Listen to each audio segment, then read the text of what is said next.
Olá, Rebeca, direto aqui da Holanda, falando contigo, com bobagem à parte, vamos lá. Então, vou explicar por essa tela para ficar mais divertido. Vamos falando aqui sobre Lucas 9. Já vou avisando que vai demorar, porque Lucas 9 tem mais de 50 versos, né? Mas é importante a gente passar por todas elas. Primeiro, Jesus convoca os discípulos, ele dá autoridade para eles expulsarem demônios, ele faz uma remarcação bem clara, não leve nada. Depois ele manda ele de novo, mas nessa vez eles podiam levar coisa. Mas nesse caso ele queria que eles dependessem exclusivamente de Deus. E ele falava que quando eles passaram pela cidade, se a pessoa não receber, ele sacudia o pó da roupa, assim como os judeus ortodoxos faziam quando entravam em terra pagã. E ele fala: se ficar lá, recebe o que eles te derem, né? Aí lá no verso 7, Jesus tá fazendo vários milagres, Herodes começa a ouvir essas coisas e ele falou: poxa vida, acho que João voltou à vida, porque ele tinha mandado matar, né? Outros te falavam que Jesus era Elias, então todo mundo queria saber quem era Jesus, né? Aí, nesse caso, Herodes simplesmente é uma raposa, Jesus vai chamar ele mais tarde de raposa. Ele não se deixava enganar, né? Porque Herodes queria, na verdade, conhecer Jesus para ver os milagres dele. Aí os discípulos voltam no verso 10 e eles queriam ir para um lugar deserto. Jesus quer descansar, mas o povo segue ele começa a fazer todos os milagres. E vamos lá. Aí no verso 12 acontece o primeiro milagre da multiplicação dos pães. Note que os discípulos não estavam nem aí para as pessoas, mas Jesus falou assim: eu tenho compaixão dessas pessoas. Em João 6, eu conto o mesmo relato, mas existe um detalhe. Jesus depois se compara ao pão que ele deu para eles. E ele fala: eu sou o pão da vida, mas eles negam Jesus. E eles falam que eles queriam um Messias que pudesse dar pão para eles a vida toda, eles não precisassem mais trabalhar. Então Jesus pega os pães, né? Os 2 peixinhos, 5 pães. Ele pergunta para Filipe. Ele já sabe que ele ia fazer um milagre, mas ele pergunta para ver a fé de Filipe. E ele fez eles assentarem, sobrou pão e todo mundo comeu. Aí, de novo, é bom a gente olhar isso daí, de que quando a gente tem problema na vida, é uma oportunidade para Deus trabalhar. E principalmente quando não temos as coisas, Deus vai prover. Ele supre toda as nossas necessidades, desde que a gente faça a nossa parte, trazemos o pão, né? No sentido assim de fazer a nossa parte. Aí também, se tu for ver ali, Jesus está falando no verso 18: quem diz à multidão que sou eu? Jesus queria saber qual era a visão deles, o que eles pensavam, né? E aí, uns falaram assim, alguns dizem que é João Batista, outros dizem que é o profeta. Aí Jesus pergunta para eles: quem vocês acham que eu sou? E Pedro, que geralmente é o porta-voz do grupo, responde: o Cristo de Deus, né? O Messias. E Jesus pede para ele que ele não fale para ninguém. Por quê? Se eles saíssem falando, o povo já tinha uma visão errada deles. O povo queria um Messias que fosse dar pão para eles. Isso ia incitar ou ia dar problema com Roma. E o Jesus ia ser visto apenas como um rebelde. E não era isso que Jesus queria. Por isso que ele pede para eles ficarem quietos. Ele está perguntando o que o povo lá está achando que eu sou. E Jesus já diz no verso 22, ele vai morrer, ele vai ser rejeitado, mas ele vai ser ressuscitado. Jesus sempre, ele dá ele fala 3 vezes o que vai acontecer com ele. Então, é importante notar isso porque Jesus, ele sabe do coração desse povo. E aí, no verso 23, ele começa: se alguém quiser vir após a mim, negue-se e tome cada dia a sua cruz e me siga. Jesus está falando de discipulado, ele não está falando de filiação, ele não está falando aqui de partido comunista. Se alguém quiser ser parte do PMDB, venha para cá. Ele está falando de discipulado, porque ali ele fala: segue-me todo dia, né? A pessoa é salva por meio de Jesus Cristo, acreditando que ele morreu e morreu na cruz. Mas depois que a gente é tornado filho de Deus, a gente passa a ser discípulo. Isso é a busca diária de santidade, a busca de conhecer mais de Jesus. Seria mais ou menos, Jesus é o nosso mestre, o nosso professor, e a gente é um aprendiz, um aluno. E não é uma lição que você aprende por meio de livros, então assim, eu vou estudar a Bíblia, eu vou aprender. Mas é algo de que você segue e você tem a prática. Jesus é prático. Você não vê Jesus só fazendo teorias. Ele está falando aqui, sem que quem quiser me seguir vai tomar sua cruz. E é importante notar que a cruz naquela época não era que nem hoje que a gente pega lá, né, compra um colarzinho de cruz, coloca no brinco. Só para te ter ideia, era tão ruim que nem os romanos eram permitidos, por pior que eles tivessem feito, de serem crucificados. Era a forma mais humilhante e pior que existia de morte. As pessoas, elas não falavam. Então, tu não ia ver alguém comentando sobre, ele foi morto numa cruz. Isso era a pior coisa, as pessoas não comentavam sobre isso.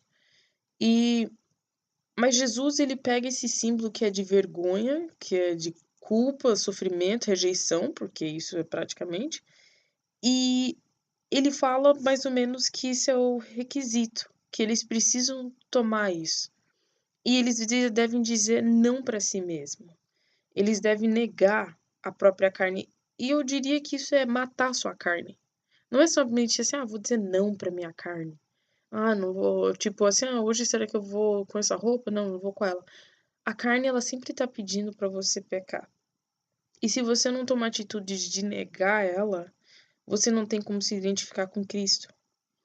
E é um sofrimento, é um sacrifício. Jesus já tomou a cruz dele, agora tá na nossa, a vez da gente tomar a nossa cruz. Mas pela graça de Deus ele nos capacita. A Bíblia diz que não há tentação que seja sobre-humana, né? Deus sempre provém um escape. E não é somente para sair assim de não vou pecar mais. É a questão de também fazer a vontade de Deus. Note que Jesus não veio aqui simplesmente para ficar sentado e falar, não vou pecar. Ele sempre estava ativo. Então, a gente precisa ter isso em mente. Deixar Deus cuidar do resto. O discipulado, ele é uma disciplina diária. Ele é seguir os passos de Jesus um de cada vez. E isso é uma bênção. Jesus não está pedindo para tu ser santo da noite pro dia.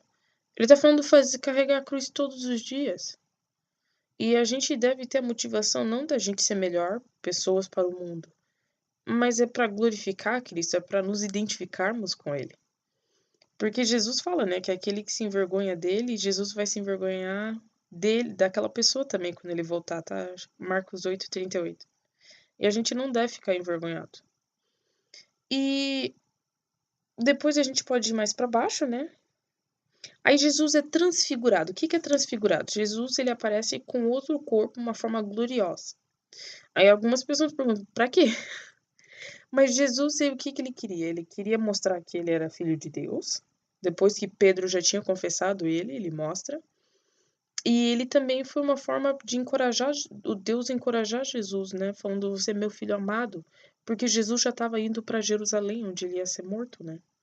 Então, a última semana dele na Terra, aqui na Terra, né? E é importante notar que essas experiências, muitas vezes a gente foca assim, eu quero ver Jesus, quero ver os anjos descendo do céu. Isso não é a vida cristã. A vida cristã não se constitui de milagres, de bênçãos, de aparições. Ela se constitui de carregar sua cruz. Isso que Jesus fala. Essas coisas acontecem muitas vezes e aconteceram muito entre os discípulos, principalmente no início da era cristã, para provarem para elas sobre quem era, para provar para as pessoas não convertidas a autenticidade do evangelho, de que o evangelho realmente era diferente. Mas hoje em dia existem muitas pessoas que fazem milagres, né, curandeiro, macumbeiro, seja o que for, e as pessoas acreditam. Então isso realmente não é o critério. As experiências, elas passam, mas a palavra de Deus que não passa. Por isso que Jesus diz, né, Deus fala para a gente se atentar à palavra dele, né? E é importante que Deus fala para, né, a ele ouvir. Então, como é que você tem que ouvir Jesus? Você ouve Jesus pela palavra dele, né? E essa transfiguração de Jesus é algo também que Deus realiza no nosso meio por meio do Espírito Santo. Ele começa a nos transformar. É o que diz Romanos 1 e 2. Aliás, decore. Que diz lá. E ele transforma a gente pela palavra. Ok. Depois, continuando, né?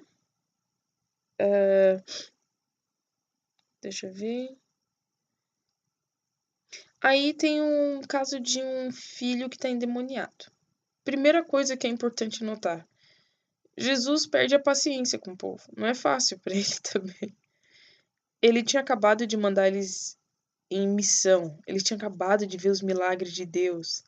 Mas ele simplesmente agora, por falta de fé, e falta também de vida devocional, né? Porque eles não estavam orando. Ali diz que tem que orar e jejuar. Eles não estavam. Porque eles não estavam conseguindo expulsar o demônio.